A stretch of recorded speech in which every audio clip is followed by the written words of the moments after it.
We continue with a flashback to Higurashi's childhood. Once sociable, the young man became an introvert who gradually grew distant and isolated from all around him. And as he grew older, his loneliness fueled his resentment towards the world and also towards the extroverted and happy Akira. Back in the present, Higurashi watches on with glee as Akira wrestles with the dilemma. But Taro tells Akira that if the young man were to make him watch his son and wife die before his eyes, he wouldn't forgive him. The door soon slides open, zombies pour into it, and we hear Akira scream out in terror. A moment later, we see the young man emerge, covered in wounds as he mindlessly walks towards his father. As Higurashi rejoices, his joy is turned into confusion as Akira suddenly pulls him down. Turns out that rather than acknowledge the horrible choice, Akira devised a clever ruse, and with the help of the makeup artists, he disguised himself as a zombie. As Higurashi curses his failure, he's suddenly bitten on the leg by a zombie.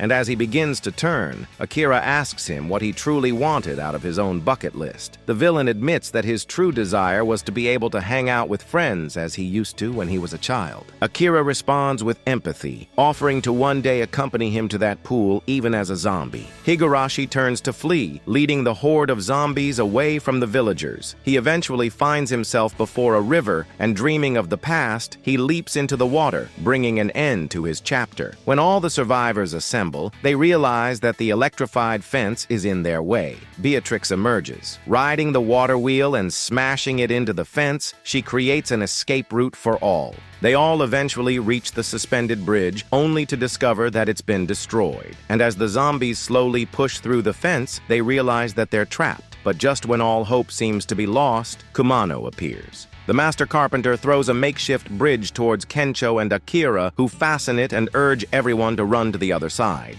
With everyone safe, the pair hold on to their end of the bridge and leap off, narrowly escaping the approaching zombies. And as the group look down, they're relieved to find that the two young men are alive and well. Over time, the villagers herd all the zombies into the tunnel, securing it once more. That evening, we find the group comforting Taro. Thankfully, we learn that he's not suffering from a terminal illness, but from hemorrhoids. A pain in the ass, to be sure. Akira decides that he'll be leaving the village to pursue the ultimate goal of finding a cure for the world. He makes the entry into his notebook and even invites his friends to also add what they'd like to accomplish, leading to a long night of multiple additions to the bucket list. The following day, the four friends bid farewell to all the villagers. As we watch their journey across multiple locations, we also learn that many other people throughout the world strive to survive in this new reality.